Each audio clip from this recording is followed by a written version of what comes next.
ಜೊತೆಗೆ ಓರ್ವ ಕಾಂಗ್ರೆಸ್ ಕಾರ್ಯಕರ್ತ ಬಲಿಯಾಗಿರೋದು ಗೊತ್ತಾಗ್ತಾ ಇದೆ. ಜನಾರ್ದನ್ ರೆಡ್ಡಿ ಮನೆ ಎದುರು ನಡೆದಿರುವಂತಹ ಫೈರಿಂಗ್ ಇದು. ಕಾಂಗ್ರೆಸ್ ಕಾರ್ಯಕರ್ತ ಬಲಿಯಾಗಿದ್ದಾರೆ. ಗನ್ಮ್ಯಾನ್ ಫೈರಿಂಗ್ ಮಾಡಿರೋದು. ಇಲ್ಲಿವರೆಗೂ ಕೂಡ ಏರ್ ಫೈರಿಂಗ್ ಆಗಿದೆ ಅಂತ ಹೇಳ್ತಾ ಇದ್ವಿ ನಾವು. ಇದು ಮಿಸ್ ಫೈರಿಂಗ್. ಓರ್ವ ಕಾರ್ಯಕರ್ತ ಸಾವನ್ನಪ್ಪಿರುವಂತಹ ಆರೋಪ ಕೇಳಿ ಬರ್ತಾ ಇದೆ. ಯಾರ ಗುಂಡೇಟಿಗೆ ಸಾವನ್ನಪ್ಪಿದ್ದಾರೆ ಅನ್ನೋದು ಕೂಡ ಖಚಿತವಾಗಿಲ್ಲ ಇದುವರೆಗೆ. ಬಟ್ ಒಬ್ಬನ ಬಲಿಯಾಗಿದೆ. ಆಮೇಲೆ ಯಾರು ಗುಂಡು ಹೊಡೆದಿರೋದು ಅನ್ನೋದಕ್ಕೆ ಗೊತ್ತಿಲ್ಲ. ನಮ್ಗೆ ವಿಜುವಲ್ಸ್ ಗಳಲ್ಲಿ ಏರ್ ಫೈರ್ ಆಗಿರೋದು ಗೊತ್ತಾಗ್ತಾ ಇದೆ. ಬಟ್ ಅದನ್ನ ಯಾರು ಫೈರ್ ಮಾಡಿದ್ರು ಅಥವಾ ಯಾರ ಫೈರಿಂಗ್ಗೆ ಸಾವನ್ನಪ್ಪಿದ್ದಾರೆ ಇದ್ಯಾವುದು ಕೂಡ ಖಚಿತವಾಗ್ತಾ ಇಲ್ಲ ಇದುವರೆಗೆ. ಕಾಂಗ್ರೆಸ್ ಕಾರ್ಯಕರ್ತ ಬಲಿಯಾಗಿದ್ದಾರೆ ಅಂತ ಹೇಳಲಾಗ್ತಾ ಇದೆ. ಕನ್ಫರ್ಮೇಶನ್ ಈ ಘಟನೆಗೆ ಸಂಬಂಧಪಟ್ಟ ಹಾಗೆ ಇನ್ನಷ್ಟು ಬರಬೇಕಿದೆ. ಜೊತೆಗೆ ಅಪ್ಡೇಟ್ಸ್ಗಳು ಕೂಡ ಲಭ್ಯವಾಗಬೇಕಿದೆ. ಯಾರು ಫೈರಿಂಗ್ ಮಾಡಿದ್ರು, ಬಲಿಯಾಗಿರೋದು ಯಾರು, ಏನಾಗಿತ್ತು, ಸೊ ಇವೆಲ್ಲದಕ್ಕೆ ಸಂಬಂಧಪಟ್ಟ ಹಾಗೆ ಮಾಹಿತಿಗಳು ಬರಬೇಕಿದೆ. ನೋಡಿ, ಗನ್ಮ್ಯಾನ್ ಏರ್ ಫೈರ್ ಮಾಡಿರೋ ದೃಶ್ಯಗಳಿದೆ. ಈ ಮೊಬೈಲ್ಗಳಲ್ಲಿ ಸೆರೆ ಹಿಡಿದಿರುವಂತಹ ಫೂಟೇಜ್ ಇದು. ಇದೀಗ ಮತ್ತೊಂದು ದೃಶ್ಯ ಬಹುಶಃ ಗಾಯಾಳುಗಳನ್ನ ಸಾಗಿಸ್ತಾ ಇರೋದು ಅಂತ ಅನ್ಸುತ್ತೆ. ವಿಜುವಲ್ಸ್ಗಳನ್ನ ಬ್ಲರ್ ಮಾಡಿದೀವಿ. ನಿಜಕ್ಕೂ ಪರಿಸ್ಥಿತಿ ಉದ್ವಿಗ್ನಗೊಳ್ತಾ ಇದೆ. ಬ್ಯಾನರ್ ವಿಚಾರಕ್ಕೆ ಶುರುವಾದಂತ ಗಲಾಟೆ ಇದು ಎಲ್ಲಿವರೆಗೂ ಹೋಗಿ ತಲುಪ್ತು ನೋಡಿ. ಕಲ್ಲು ತೂರಾಟ ಆಯ್ತು. ಪೊಲೀಸರು ಆ ಪರಿಸ್ಥಿತಿಯನ್ನ ನಿಭಾಯಿಸೋದಕ್ಕೆ ಲಾಠಿ ಚಾರ್ಜ್ ಮಾಡಿದ್ರು. ಈಗ ಬರ್ತಾ ಇರುವಂತ ಅಪ್ಡೇಟ್ಸ್ ಪ್ರಕಾರ ಗುಂಡು ಒಬ್ರಿಗೆ ತಾಗಿದೆ, ಕಾರ್ಯಕರ್ತನಿಗೆ ಗಾಯ ಆಗಿದೆ.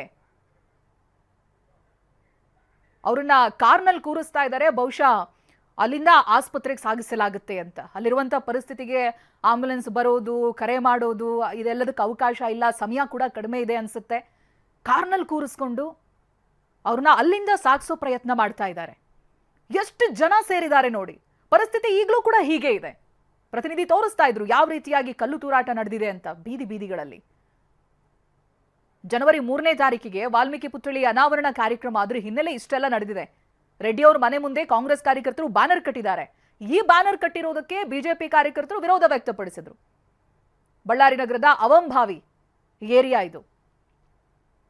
ಅಲ್ಲಿ ನಡೆದಿರುವಂತ ಗಲಾಟೆ, ಕಲ್ಲು ತೂರಾಟ, ಬ್ಯಾನರ್ ಹರಿದು ಹಾಕಿರೋದು, ಏರ್ ಫೈರ್ ಮಾಡೋವರೆಗೂ ಹೋಯ್ತು.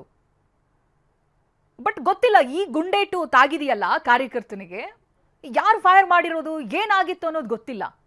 ಜೊತೆ ಕಲ್ಲು ತೂರಾಟ ಎಲ್ಲ ಆಗಿದೆ. ಅದರಲ್ಲೂ ಕೂಡ ಗಾಯಾಳುಗಳಾಗಿರ್ಬೋದು, ಇದ್ದಿರಬಹುದು. ಇದೆಲ್ಲದಕ್ಕೆ ಸಂಬಂಧಪಟ್ಟ ಹಾಗೆ ಮಾಹಿತಿ ಬರಬೇಕಿದೆ. ಬಟ್ ಓರ್ವ ಕಾರ್ಯಕರ್ತನಿಗೆ ಗಾಯ ಆಗಿದೆ. ಅಲ್ಲಿರುವಂತವರು ಆತನನ್ನ ಕಾರ್ನಲ್ಲಿ ಕೂರಿಸ್ತಾ ಇರುವಂತ ದೃಶ್ಯ ಗಮನಿಸ್ತಾ ಇದ್ದೀರಿ ನೀವು. ಅಷ್ಟೊಂದು ಜನ ಸೇರಿದ್ದಾರೆ. ಕಲ್ಲು ತೂರಾಟ ನಡೀತಾ ಇದೆ ಅಂತ ಹೇಳಿದ್ರೆ ಹೊರಗಡೆಯಿಂದ ವಾಹನಗಳು ಬರೋದು ಕಷ್ಟ, ಆಂಬ್ಯುಲೆನ್ಸ್ಗಳು ಬರೋದಕ್ಕೂ ಕಷ್ಟ ಆಗುತ್ತೆ. ಸೊ ಅಲ್ಲೇ ಇದ್ದಂತ ಕಾರ್ಗೆ ಗಾಯಾಳುನ ಹಾಕೊಂಡು ಆಸ್ಪತ್ರೆಗೆ ಕರ್ಕೊಂಡು ಹೋಗ್ತಾ ಇರುವಂತ ದೃಶ್ಯ ಇದು. ಸೊ ಅಕ್ಕಪಕ್ಕದಲ್ಲಿ ಬಹುಶಃ ಯಾವ ಆಸ್ಪತ್ರೆ ಇದೆಯೋ ಅಲ್ಲಿ ಕರ್ಕೊಂಡು ಹೋಗಿ ಚಿಕಿತ್ಸೆ ಕೊಡಿಸೋ ಪ್ರಯತ್ನಗಳಾಗ್ತಾ ಇದೆ. ನೋಡಿ, ಮತ್ತೊಂದು ಕಡೆಯಲ್ಲಿ ಪೊಲೀಸರು ಫೈರಿಂಗ್ ಮಾಡ್ತಾ ಇದ್ದಾರೆ. ಆ ಪರಿಸ್ಥಿತಿನ ಹತೋಟಿಗೆ ತರೋದಕ್ಕೆ ಏರ್ ಫೈರಿಂಗ್ ಮಾಡ್ತಾ ಇದ್ದಾರೆ. ಮತ್ತು ಒಂದು ನೀವು ಮಧ್ಯದ ವಿಂಡೋದಲ್ಲಿ ಏನು ಗಮನಿಸ್ತಾ ಇದ್ದೀರಿ, ಅದು ಗನ್ಮ್ಯಾನ್ ಏರ್ ಫೈರಿಂಗ್ ಮಾಡಿರೋದು. ಅದ್ರ ಜೊತೆ ಈಗ ಪೊಲೀಸರು ಏರ್ ಫೈರಿಂಗ್ ಮಾಡ್ತಾ ಇರೋದು ಪರಿಸ್ಥಿತಿಯನ್ನ ಹತೋಟಿಗೆ ತರೋದಕ್ಕೆ. ಗನ್ಮ್ಯಾನ್ ಆತ ಯಾರು? ಒಂದ್ ಕಡೆಯಲ್ಲಿ ಜನಾರ್ದನ್ ರೆಡ್ಡಿ ಆರೋಪ ಮಾಡ್ತಾ ಇದ್ದಾರೆ, ಯಾರೋ ಪ್ರೈವೇಟ್ ಆಗಿ ಒಂದು 4 ಗನ್ಮ್ಯಾನ್ ಇಟ್ಕೊಳ್ತಾರೆ, ಕಾನೂನು ಬಾಹಿರ ಅದು.